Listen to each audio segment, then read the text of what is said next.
So hello అండి, welcome back to my channel. ఇవాల్టి video అక్క కడుపులో ఉన్నప్పుడు బేబీకి ఎక్కిళ్ళు ఎందుకు వస్తాయి, అదే విధంగా ఈ ఎక్కిళ్ళు రాకపోతే ఏమైనా ప్రాబ్లం అవుతుందా, ఎక్కిళ్ళు వస్తే ఏమైనా ప్రాబ్లమా అనేసి ఈరోజు మనం దాని గురించి తెలుసుకుందామండి.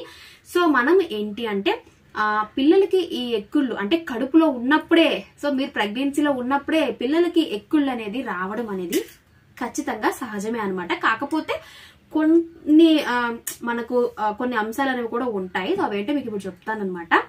సో ఈ పిల్లలకి ఎక్కిళ్ళు అనేది మనం గమనించగలుగుతాం. ఖచ్చితంగా ప్రతి తల్లి కూడా ప్రెగ్నెన్సీలు నోటీస్ చేయగలుగుతుందండి. ఎక్కడో ఏదో తక్కువ పర్సెంట్ మాత్రమే గుర్తించలేరు.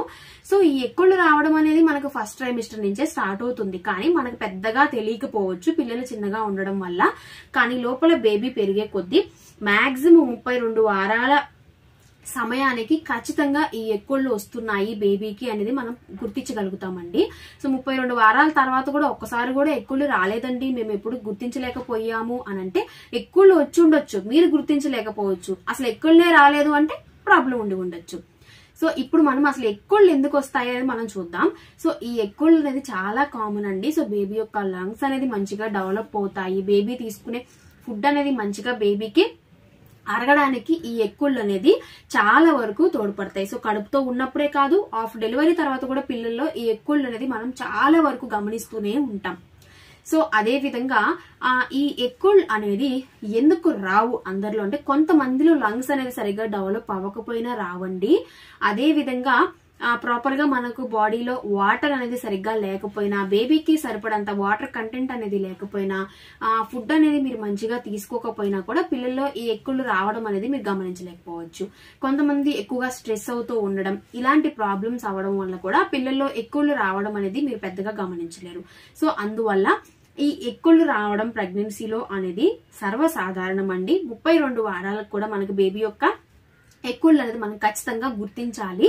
సో మీరు ఏంటి అంటే ప్రాపర్ గా ఫుడ్ తీసుకుంటూ బేబీకి సరిపడినంత మంచిగా వాటర్ అనేది తీసుకుంటూ ఉండండి. ఎక్కువగా రిలాక్స్ గా ఉంటూ ఎక్కువగా మీరు థింక్ చేసుకోవడం, నెగిటివ్ గా థింక్ చేసుకోవడం, బాబు పుడుతుందో పాప పుడుతుందో, నార్మల్ అవుతుందో ఆపరేషన్ అవుతుందో, లోపల బేబీ ఎలా ఉందో ఏంటో ఇలాంటి మీరు ఎక్కువగా థింక్ చేసుకోకుండా ఉండాలి. సో ఎక్కిళ్ళు వస్తే ఏమైనా ప్రాబ్లం అంటే బేబీకి ఎలాంటి ప్రాబ్లం ఉండదండి. సో ఎక్కిళ్ళు వస్తున్నాయక్క, ఇబ్బందిగా ఉంది, ఎక్కువగా వస్తున్నాయంటే మీరు ఈ ఫుడ్ వాటర్ ఎక్కువగా తీసుకోండి. అదే విధంగా లెఫ్ట్ సైడ్ తిరిగి పడుకోవడానికి ట్రై చేయండి. పాజిటివ్ గా ఎక్కువగా థింక్ చేసుకోండి. సో ఎక్కిళ్ళు వస్తున్నప్పుడు కాస్త రిలాక్స్ గా ఉండడం, కొంచెం వాటర్ కానీ మీకు ఇష్టమైంది ఏదో ఒకటి తినడం, కాస్త అటు ఇటుగా వాకింగ్ చేయడం, లేదా ఇబ్బందిగా ఉందంటే లెఫ్ట్ సైడ్ తిరిగి సైలెంట్ గా పడుకోవడం చేసినట్లయితే ఈ బేబీకి ఎక్కిళ్ళు రావడం అనేది ఆటోమేటిక్ గా తగ్గుతుంది. సో లేదు మేము ఏం చేసినా తగ్గలేదు అంటే దాని గురించి వరి అవ్వాల్సిన పని లేదండి. బేబీ తనంతటా తానే తగ్గించేసుకుంటుంది. సో ఇదండి వీడియో నచ్చితే ఒక లైక్ ఇవ్వండి. అలాగే కొత్త వాళ్ళైతే ఛానల్ ని సబ్స్క్రైబ్ చేసుకోండి. Thanks for watching.